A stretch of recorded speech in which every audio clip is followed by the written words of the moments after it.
horror o droga na hindi angkop sa mga bata.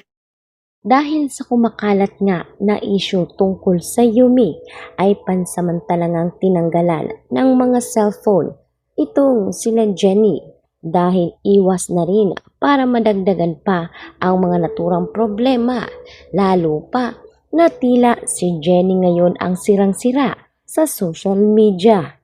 Kaya naman nalungkot itong si Jenny dahil hindi niya pa rin nakakausap itong si Baste. Labis-labis ang kanyang pag-aalala dahil nais niyang magpaliwanag sa kanyang matalik na kaibigan na wala talaga siyang kinalaman dito at hindi niya rin alam, wala siyang ideya kung sino nga ba ang nagpakalat ng video sa naturang social media. Kaya naman ang mga kaibigan nitong si Jenny ay matindi rin ang pagdududa dahil sa tila ibang-iba ang postura nitong si Megan. Pangiti-ngiti ito na para bang natutuwa pa sa nangyari. Kaya kinompronta ngayon ng isa sa Yumi group itong si Megan kung siya ba ang nagpakalat ng video.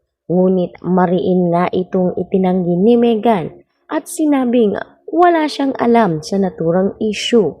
At bakit sa kanya na lamang ipinupuntong ang lahat oras na may nangyayari tungkol kay Jenny.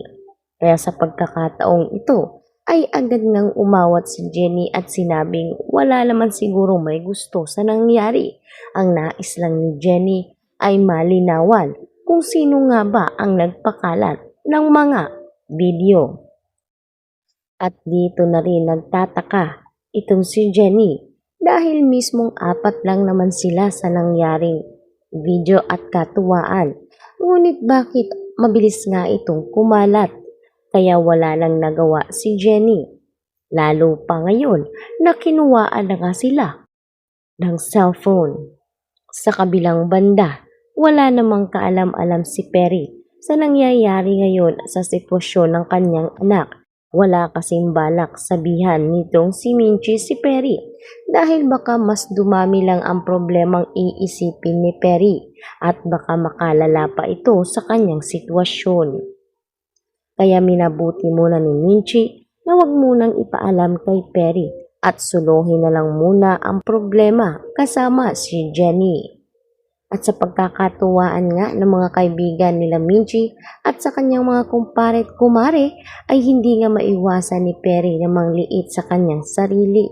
Dahil inakala kasi nitong si Perry na siya ang pinagtatawanan ng kanyang mga kasamahan doon. Agad ngang pumasok si Perry sa kanyang kwarto at humingi na rin ng dispensa si Minchi tungkol dito.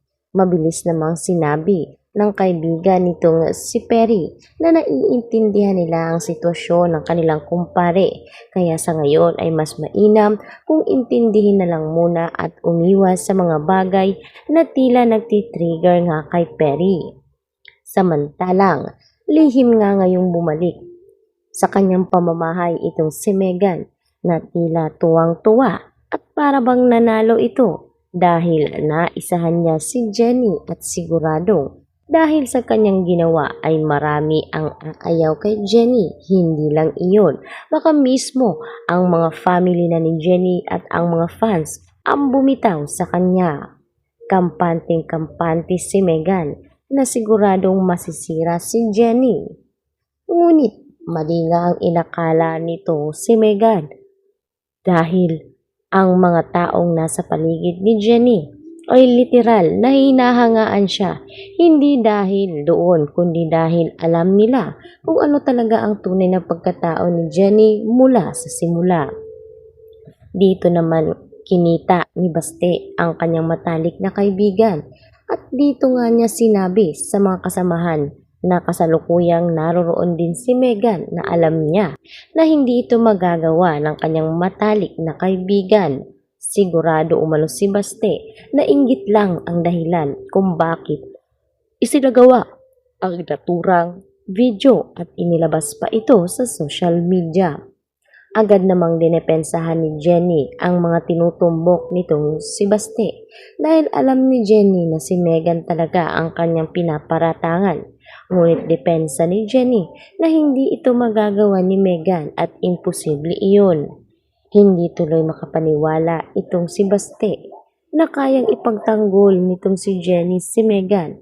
Kahit alam na alam naman nitong si Baste na noon pa man ay matindi na ang galit ni Megan at inggit kay Jenny. Napaiyak si Megan at sinabi na hindi umano daw siya ang talagang nagpakalat. Ngunit hindi nga kampante itong si Baste dahil naniniwala siya na pailalim nga kung gumanti itong si Megan.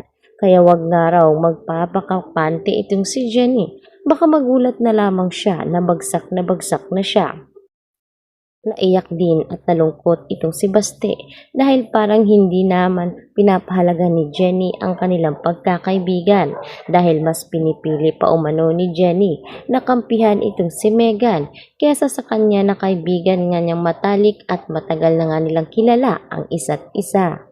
Nanlumo si Jenny at nalito dahil hindi niya alam kung sino-sino pa ang pwede niyang paniwalaan, kung sino-sino pa ang pwede niyang pagkatiwalaan sa pagkakataong ito. Ganon pa man ay sinabi nga ni Jenny na hindi talaga iyon ang ibig niyang sabihin.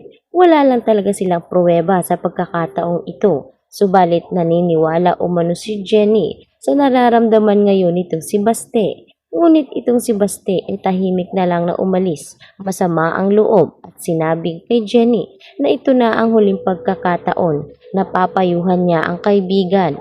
Kung talagang naniniwala umano si Jenny kay Megan, ay sige at pursigihin umano ni Jenny ito. Ngunit sigurado umano si Baste na wala nang iba pang gagawa nito kay Jenny maliban nga sa inggit na itong si Megan. Palihim lang na napangiti itong si Megan dahil sa wakas ay nasira na ni Megan ang pagkakaibigan ni Baste at Jenny. At hindi lang iyon, napaniwala pa umano ni Megan itong si Jenny na wala talaga siyang kinalaman sa nangyari. Subalit, dito nga sinabi ni Megan na hindi lang iyon. Talagang sisirain at balak talaga ni Megan na wasakin ang pangarap nitong si Jenny. Hindi umano papayag itong si Megan na makuha ni Jenny. Ang dapat ay para kay Megan dahil sa kanilang dalawa. Ay naniniwala talaga itong si Megan na mas sikat siya, magaling, kaysa kay Jenny na half-sister niya sa kanyang amang si Dio. Ngunit hanggang saan kaya lalamunin ng inggit itong si Megan, lalo pa na ang mga fans nitong si Jenny ay solid at naniniwala talaga sa kakayahan nga nitong si Jenny mula sa umpisa.